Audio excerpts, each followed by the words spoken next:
पहले से दुख हमर भइल दुगुना, चढ़ल जवानी में लगावा त चूना। का कही पहले से दुख हमर भइल दुगुना, चढ़ल जवानी में लगावा त चूना।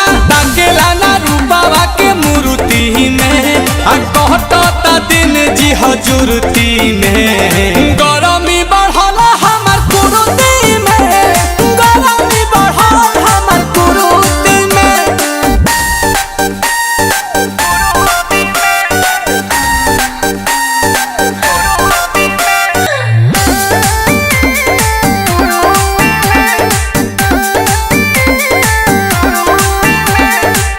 आंसू प्रियांशु हमसे बोलेला झूठ हो, दोसरा के थाली नील कोमल करे झूठ हो।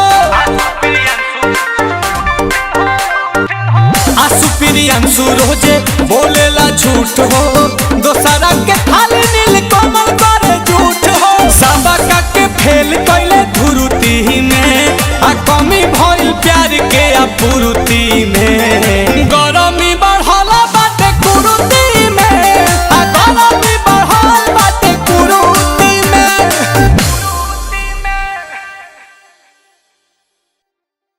गरमी बढ़ल हमर कुरुती में, गरमी बढ़ल हमर कुरुती में। कि आइल बा कमी एकरा फुरुती में, तो कामो नहीं आवेला जरूरती में।